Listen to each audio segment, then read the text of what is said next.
Vai voltar, com certeza. Mas vamos lá, então. Eu parei na semana 2 aqui, se eu não estou enganado. Se alguém falar aí que eu já fiz, me corrija, por favor. Eu fiz a semana um aqui, ó. Subir aqui, ó. Olha lá, semana um eu fiz. A gente estava falando das danças, da capoeira, blá blá. Parte da resistência, né, escravidão. Daí hoje a gente vai continuar o assunto. Então, o eixo temático aqui é o mundo moderno, colonizações e relações étnico-culturais, colonização portuguesa e resistência à escravidão, analisar as contradições entre trabalho escravo, mobilidade social, resistência. Isso aqui, mobilidade social, gente, é um termo que usa até hoje, tá? Por exemplo, pessoas humildes aí, que vêm, por exemplo, num contexto de comunidade, favela e tudo mais, que conseguem entrar numa universidade ou conseguem um trabalho assim que pague bem e tudo mais, eles acabam saindo da favela e morando, por exemplo, num bairro de classe média. Então a gente chama isso de mobilidade social. Quando a pessoa deixa ali o lugar dela, ou fica mesmo no mesmo lugar, só que tem um que a gente chama de ascensão social, né? É um termo meio idiota, eu não gosto muito desse termo, mas ascensão social seria que você teria mais destaque na sociedade, você estaria elevando o seu nível social. Mas eu não gosto muito desse termo. Resistência à escravidão na sociedade colonial. Então a gente vai falar sobre isso. Eu já vou direto ao texto, vou falar só aqui, comentar sobre essas palavrinhas aqui. Se tiverem dúvidas, vocês podem falar. Então aqui, alforria. Era a liberdade de um escravizado ou escravizada, né? Que podia ser comparada pela própria pessoa, podia ser comprada, desculpa, pela própria pessoa escravizada ou dada a ela através de um documento escrito e registrado em cartório. Bom, a carta de alforria, gente, deixa eu ver se eu só consigo algum exemplo aqui. Carta de alforria. Era um documento como se fosse uma escritura, tá? Não sei se vocês já tiveram a oportunidade de ver uma escritura de uma casa, alguma coisa assim. Era um documento, era assinado, ele falava como que era a pessoa, qual era o nome da pessoa e tudo mais, onde ela trabalhava, né? Tipo, sei lá, Jorge Lucas trabalhava, era escravizado na fazenda tal, exercia função de tal, sei lá o quê, e hoje considera alforriado ou concedo-lhe alforria e tudo mais, e era assinado pelas pessoas, né, pelo cartório na época e tudo mais. E o ex-escravizado carregava esse documento com ele, né, como forma de apresentar, falando que ele era um escravo forro. Um escravo forro é uma pessoa que tem a liberdade, tá? Então tem vários documentos, assim, de ex-escravizados que são termos de liberdade, né? Então era um documento que te dava a liberdade, você já não era mais um escravizado. Quartação ou coartação. Forma de compra da alforria por meio de pagamento parcelado. Então o escravizado, ele poderia parcelar a sua alforria. Então, como se fosse hoje em dia, num cartão de crédito da vida, e parcelar uma dívida, né, com o dono. Em Ouro Preto, Mariana, os lugares que tinham minas de ouro, né, até hoje tem, mas são menos exploradas comparados com o século XVII, né, quando foi encontrado ouro. Era comum os escravos esconderem um pouco de ouro, tipo, embaixo das unhas, no cabelo, no vão dos dedos, do pé e tudo mais, e juntando um pouquinho em pouquinho esse ouro, até que deu um tanto razoável e ele acabava comprando a alforria dele, tá? Professor, mas isso era uma coisa comum? Não era uma coisa comum acontecer, tá? Pouquíssimos escravos conseguiram juntar esse ouro e tudo mais. Muitos passavam de um para outro também, tá? Às vezes um escravo estava mais velho, via um escravo às vezes mais jovem, ou era algum parente próximo, né? Um filho ou um neto, e acabava passando esse ouro para as outras pessoas que conseguiam comprar a alforria, né? E a mobilidade social é a possibilidade de mudar de classe social. Aquilo que eu falei para vocês, às vezes uma pessoa mais humilde, ela consegue, por meio de um trabalho, ou de estudo, ou tudo mais, ascender socialmente, ter uma vida um pouco mais confortável, vivendo num lugar, às vezes, não tão periférico, né? Sem ser em favelas ou em comunidades mais precárias, assim. Não confundam isso, foi até um tema até do Congresso, né?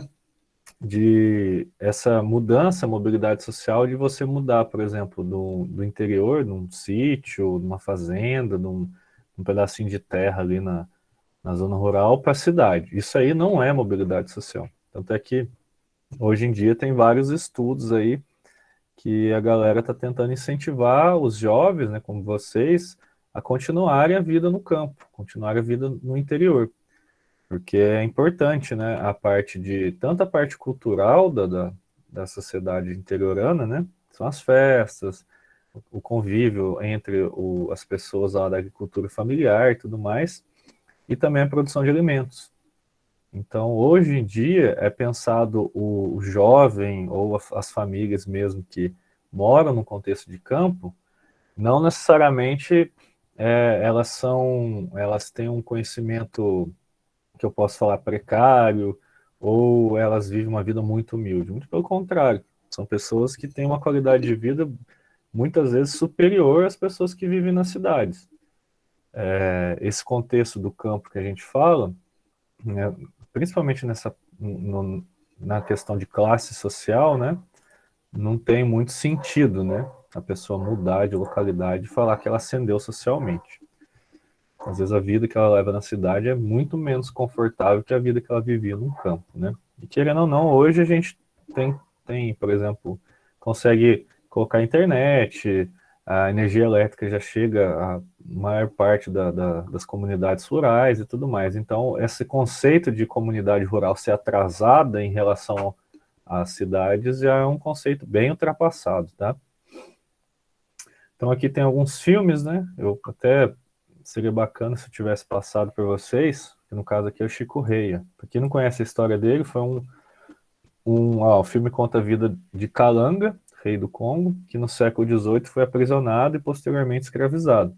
Trazido para o Brasil, seu destino foi o trabalho escravo nas minas de ouro de Vila Rica, hoje Ouro Preto, né, então capitania de Minas Gerais. Conseguiu comprar essa alforria e tornou-se proprietário de uma mina de ouro. Então a história do Chico Rei é uma história bem bacana, tanto é que tem a mina do Chico Rei até hoje lá em Ouro Preto, para você visitar, conhecer a história e tudo mais. Ele era um escravo, se eu não estou enganado, ele era de propriedade de um padre, e ele conseguiu a compra da alforria, não sei se foi concedido a ele ou se ele mesmo comprou, e ele acabou, como ele era rei na comunidade dele na África, outros escravizados que eram dessa mesma comunidade chamavam ele de rei. Então por isso que ele é conhecido como Chico Rei, né? E ele acabou com o ouro, né, que ele conseguiu extrair da mina, comprar a alforria de outros escravizados. Então, querendo ou não, isso também é uma forma de resistência, né? Você, como escravizado, comprar outras alforrias de outros escravos, né? E tratar eles como seres humanos, não como objetos, né? Como eram tratados no tempo da aurífero mesmo, das minas, né? Quando tinha extração de ouro ainda por parte dos escravos. Então, leia o texto a seguir e, ao término da leitura, realiza as atividades propostas. Então, a mobilidade social é um conceito da sociologia que diz respeito à mudança de posição de uma pessoa na hierarquia social, ou seja, mudança de classe social. Essa mudança pode ser para cima, ascensão, né, ou para baixo, descendência, e pode ser provocada por fatores diversos. No Brasil colonial e no Brasil império, seria possível mudar de posição social, de sua posição social? Se sim, em quais circunstâncias? Então, ele vai falar um pouco agora de como as pessoas conseguiam fazer isso. Haviam dois mecanismos oficiais de libertação da escravidão e escravizados, ou da escravizado. A carta de alforria, a quartação ou a coartação, conceitos já explicados. Esses documentos podiam ser comprados pelos escravizados ou escravizadas, que tinham que trabalhar muito para conseguir dinheiro suficiente para isso. É óbvio que não ia ser barato, porque nenhum senhor de escravo queria vender o escravo, né? Porque ele era a mão de obra daquele senhor para a produção agrícola, ou produção de ouro, ou qualquer outro tipo de produção na época do Brasil colonial. Não existia. Ah, professor, não existia trabalhador que recebia salário? Existia. Existia sim. Inclusive algumas pessoas que eram negras, tá? Ou pardas, que eram mestiças. Só que era a minoria, né? A maior parte eram escravizados. Brecha camponesa. Na sociedade agrária exportadora de açúcar no Nordeste colonial, havia escravizados que recebiam de seus senhores pequenos lotes de terra para a produção agrícola para o mercado interno. Então eram escravos que tinham um pedacinho de terra e plantavam os alimentos, né? E querendo ou não, você não vive só de produção de cana, né? Você não come cana no café da manhã, no almoço e na janta. Então você precisa o quê? De animais, você precisa de plantação de verduras, hortaliças e tudo mais. Nesses lotes plantavam-se mandioca, feijão, milho, batata, inhame, banana e hortaliças. Essa produção poderia ser feita juntamente com uma pecuária de pequeno porte, o gado bovino, e a criação de porcos, cabras e galinhas. Todos esses animais que eu acabei de falar, o gado, porco, cabra e galinha, não são animais nativos do Brasil. Mas eu vou dar eu vou falar uma frase que vocês vão entender. Os índios não conheciam esses animais. Ah, professor, mas o que os índios comiam? Eles comiam animais que eram endêmicos. Por exemplo, a paca é endêmico, a capivara, os pássaros, né? Boa parte dos pássaros que a gente conhece hoje. E tem alguns outros animais que eles se alimentavam, principalmente peixes, né? Agora, porcos, cabra, galinha não fazia parte da dieta dos indígenas porque esses animais foram trazidos da Europa para cá, ou da Ásia para cá, tá? Então aqui, por exemplo, índios, como diz, os portugueses chegaram aqui, não tinha nenhum índio andando a cavalo. Cavalo não existia na América, tá? Os cavalos não existiam. A partir do século XVII, a brecha camponesa foi legalizada por meio de alvarás e ordens régias.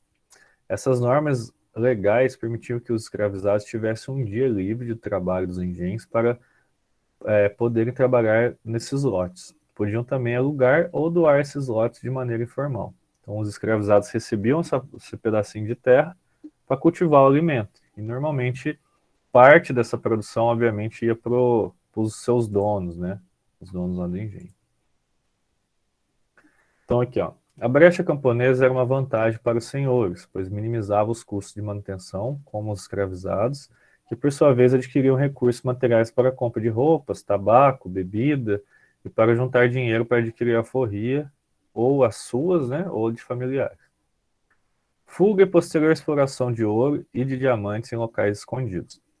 Típico da sociedade mineradora do século XVIII, escravizados que trabalhavam na mineração, que conseguiam fugir, se conseguissem se esconder em locais de difícil acesso, onde havia ouro ou diamantes, e encontrar uma quantidade suficiente para ser no interesse dos contrabandistas que havia em grande quantidade nas Minas Gerais, conseguiam dinheiro para comprar sua forria.